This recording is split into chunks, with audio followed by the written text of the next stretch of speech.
welcome to The B-Roll, the show that aims to bring you the latest from all the media industries. Today we're talking about movies that were adapted from games, the games industry, and we're going to be talking about some upcoming artists and bands as well. Now, I'm here, my name's Dale McLean, along with Sean Paul Sharkey and Chris Shears. Hope you guys enjoy the show. Sean, take it away. And cut. Over the years, video games have adapted into one of the biggest forms of media, but unfortunately they have a very bad reputation. But does that truly change the way the companies make their games? That's what I'm going to be talking about in this, and I'm going to be talking about three of the biggest companies in gaming: EA, Bethesda, and Take-Two Interactive. I'm going to start off by talking about Bethesda. Bethesda are without a doubt one of the biggest gaming companies out there. They started off with one of the biggest games called Doom in the 90s. And quite frankly, that was one of the games that really brought out the violence, with blood for the first time being truly shown in the video game. But it didn't stop there. They went on to make a game series called Fallout, which was just a top view game that had no influence whatsoever until Fallout 3 was made. Fallout 3 was highly criticised for showing decapitation, drugs, and even hints of prostitution. But does this truly make a difference? Of course not, because Bethesda make it as if it's the moral decision of the player and doesn't force you to do any of these activities whatsoever. Bethesda even add a karma option in the game, and if you do bad activities, you'll be made bad. If you do good, you'll be made good. It just shows that this is a moral decision and not forced upon the players in any way and not encouraging violence. Next company I'm going to talk about is Take-Two Interactive, which owns two companies that are criticised as being very offensive. These two companies are of course 2K Games and Rockstar Games. Well, I'm referring to none other than Borderlands. Despite being a comic game, it's referred as to be very violent. I mean, the game is basically about four people who try to survive on a planet and try and get treasure, keep themselves alive. And players participate and willingly choose to play this game. And it isn't even as if you're killing innocent pedestrians either, so it doesn't really encourage violence.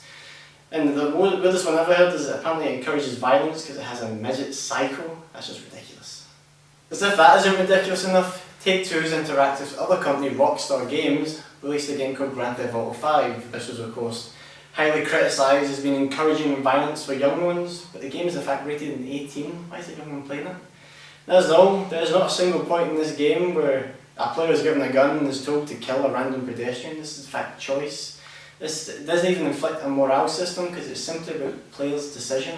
The only way it really does inflict morale is when one of the characters on this Michael goes to see his therapist, which might include a single line of dialogue referring to the character's actions. So once again, this does not encourage violence, and this is why companies like this are just so big. It's not because they listen to everyone else, it's because they just simply want to please the crowd. The last on my list, of course, is EA, who in the year 2013 was slated with the award of the worst company in the world. This includes companies such as banks and real estate agencies. And how did EA get it? It wasn't because they were a bad gaming company. It was because of silly things like the players decided to put in box arts for football games, but the biggest thing was their opinion on gay rights. EA, of course, made games such as Mass Effect and Dragon Age, and they got slated for allowing characters to have same-sex relationships. This caused players and fans alike to be in uproar, declaring that this should not be allowed in video games. And EA simply responded by releasing statements saying that they believe that same-sex relationships should be allowed, and that this is absolutely ridiculous that people are going in uproar. What did we do last night? What didn't we do last night? Quite frankly, I find it disgraceful. To answer the question, do I believe this encourages violence or that these companies should be shut down due to their games? No, because it encourages a lot of great things, and one of them will be movies, which will be spoken about next. I'm Chris Shears, I'm going to be talking about video game based movies. I want games that they actually turn into movies to actually be watchable. I'd say they butchered the Silent Hill movies, because for that to be one of the most original, like probably the best horror games back in the day, probably one of the many pillars of the horror game community, I'd say they really ruined it. The same with Resident Evil, for example.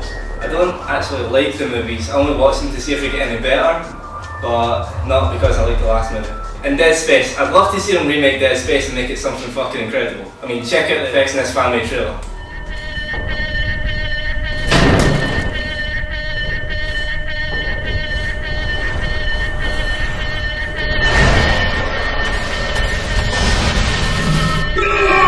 Just like that, you can do something incredible with Dead Space with some 3D effects and special effects. I'm not talking about the animated movies, Downfall and Aftermath. I'm talking about Dead Space 1991 live action movie starring Bryan Cranston. All I can say is play the games and forget about the movies. It was called the greatest game of all time by IGN in 2005. It has inspired several sequels and spin-offs, and has recently celebrated its 25th birthday. It's simple, pixelated and iconic, but the movie totally sucks balls. Whether or not you knew it existed, you'd probably want to check it out. Here's the Super Mario Bros. Mario! Daisy! You gotta come with me, I need your help! What's wrong? You're never gonna believe this. I believe it. You do? I believe it. Apparently they're making a sequel to that. As far as recognition goes, Yoshi looks like a fucking dinosaur from Jurassic Park. The only way this movie would be generally good if I was totally tripping balls. That's definitely where I stand with that. But to finish it off, if there was to be an upcoming video game based movie, it would have to be Amnesia. They definitely have a lot of potential there. I'd love to see them remake Far Cry and follow the story of the third game. Whether it be the campaign or the cooperative mode, either one would be amazing. I just want it to be that one video game movie that you're just like, wow, that was pretty fucking awesome. But I guess that's too much to ask. Okay, so it's 2014 and a lot of music today, it does sound, and as well as the artists, look like it was just produced from a stencil in a factory somewhere. It really does seem to me like a lot of the music that the artists are passionate about, the music that you can tell the work has been put into, that isn't just auto-tune, it comes from the upcoming artists. Even in today's music industry with relatively zero chance of breaking through and making it as big as acts like Rihanna, Linkin Park, massive acts like that, they still put everything they can into their music. As a nod to those upcoming artists who put all the effort into their work, I've compiled a little list of some artists and some bands that I think you guys should check out. They really are amazing, so I'm going to get straight into it. First band I want to talk about are from the West Midlands, down in England, and they are called Their Souls for Gold. They are a metalcore band consisting of 5 people, 2 of whom I actually know, and they are really great guys. The band is really great. Now, they currently have a record deal signed with MSC, I believe it is, but unfortunately their contract does run out in June, so who knows what's going to happen for the boys from Brum. Now, in the background you will be able to hear them a bit. Now, they are really heavy, as I said, they are metalcore, so what do you expect? But they do have a gig coming up at the O2 Academy in Birmingham, so for anyone in Birmingham that sees this, try and get a ticket, go check them out, you will not be disappointed. Secondly, I want to talk about a band called Words, Hands, Hearts even.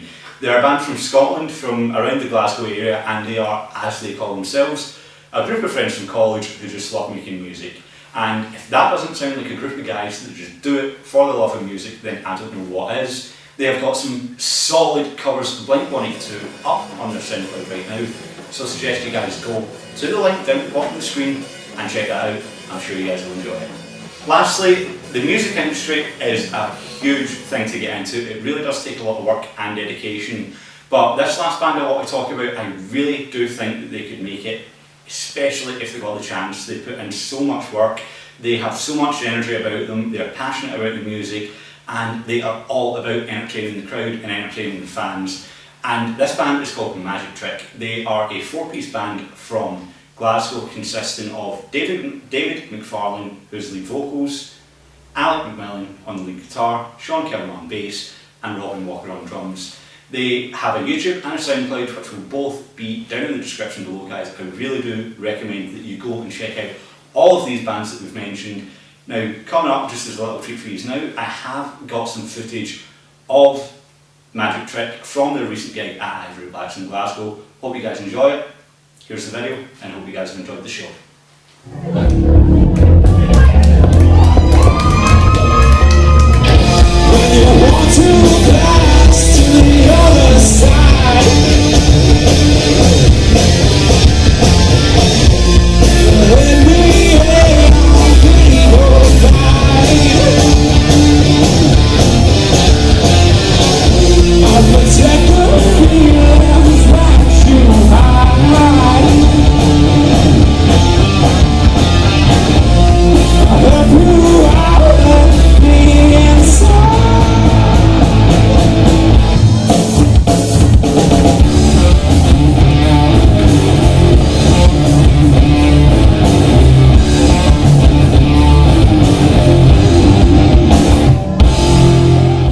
hope you guys enjoyed that video of Magic Trick, but unfortunately guys, that is all for this time.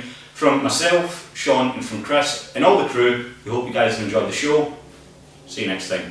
And welcome to the B Show, the show that wanders out into the wild plains of media to bring you the latest from... You said B show. Shit! Cut! Can I redo that bit? Since Master of the Sequels! Come on! What just hello, beautiful. Working with amateurs. What one works? Does it suit me? Did it? You. Well, that's not my fault. Because this is why. Oh.